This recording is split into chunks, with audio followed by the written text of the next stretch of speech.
Pramod Barua without कनसार्न without कुनु रायजोजों जगाजग खालामालासेनो कुनु काउन्सिलाव सावरायाबालानो बोरैहाय 3000 निख्रुइ बांसिन हगारनो हाखो। टिपकाय प्राइमारि BPF मावख'आव दिनै गायदे बसुमतारी आरो हेलेना बसुमतारीनि मुंख्लं सान फालिदों।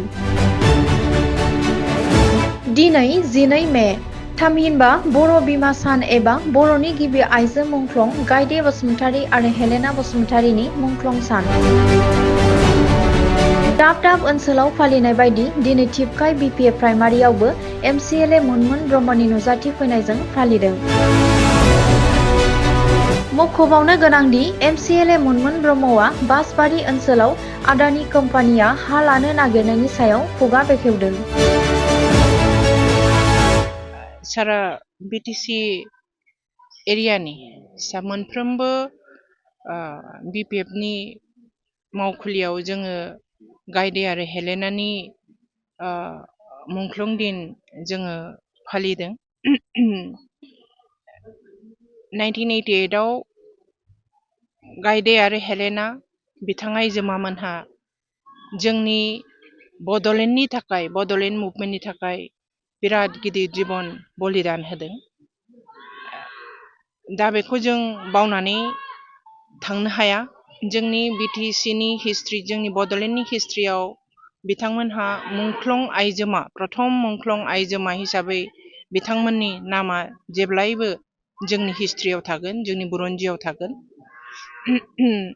गतिके जोङो बिथांमोननि आदर्श बिथांमोननि उसर्गा बिथांमोननि जिउ बलिदान बेखौ जोंनि साफ्रोमबो बड'लेण्डनि रायजो राजाफ्रा मिन्थिनांगौ आरो बेखौ फालिनांगौ। 1997 निफ्रायनो जोंनि बासबारियाव जेब्ला प्रथम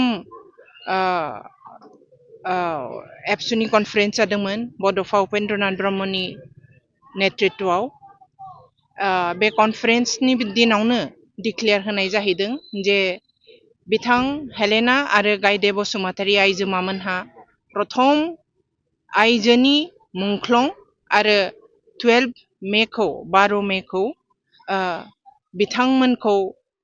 बिथांमोननि नामाव बिथांमोननि थाखाय उसर्गा खालामनानै 12 तारिखखौ मेखौ गायदे आरो हेलेनानि मुंख्लं दिन हिसाबै जोङो जेब्लायबो जोङो फालिगोन होननानै जोङो बिथां उपेन्द्रनाथ ब्रह्मआ फोसावलांदोंमोन। बे हिसाबैनो जोङो बिथांनि आदर्श आरो सिमांखौ जोङो जेब्लायबो जोङो फालिलांबाय थागोन आरो बे हिसाबैनो जोङो दिनै मुंख्लं दिन फालिदों। बिराद आनफर्चुनेट प्रमोद बर'आ उइदाउट एनि कनसार्न बेखौ प्राइभेट कम्पानियाव हगारनानै होदों प्राइभेट कम्पानिनो फानदों। गतिके बियो लाजिनांथाव। APDCL आ जोंनि ट्रान्सपोर्ट साबजेक्ट नङा ट्रान्सपोर्ट डिपार्टमेन्ट नङा हाया जोंनि ट्रान्सपोर्ट डिपार्टमेन्ट BTC नि आरो बासबारिनि बे हाया जोंनि BTC एरियायावनो दङ आरो जोंनि BTC आ 6 शेड्युल काउन्सिलनि आन्डारनि मोनसे हा। APDCL आ जोंनि ट्रान्सपोर्ट साबजेक्ट नङा बेनि बोरैहाय प्रमोद बर'आ उइदाउट कनसार्न उइदाउट कुनु रायजोजों जगाजग खालामालासेनो कुनु काउन्सिलाव सावरायाबालानो बोरैहाय 3000 निख्रुइ बांसिन हाखौ जे साबजेक्टआ जोंनि ट्रान्सपोर्ट साबजेक्ट नङा APDCL आ बेनो बोरैहाय हगारनो हाखो उइदाउट कनसार्न उइदाउट इन्टिमेसन बियो बिराद आनफर्चुनेट। जोंनि पर्बतजरानि रायजो राजाखौ थगायनो नागिरदों। जोंनि 6 शेड्युलाव जोंनि ट्राइबेल मानसिफ्रा थांनानै थानायनि हायाल'नो जोंनि मोनसे राहा बे 6 शेड्युलावल'नो जोंनि बर'फोरनि मोनसे सिनायथि बे ओनसोलखौ दस्रा मानसिनो दस्रानि आखायाव हगारनानै होनो नागिरनाय जोंनि रायजो जोंनि संसार जानायखौ सोरनिबा आखायाव फाननाय बादि जोङो अनुभब खालामो। गतिके बिराद दुखुनांथाव बिसय बियो बेबादि खालामनाया बिराद अन्याय जादों।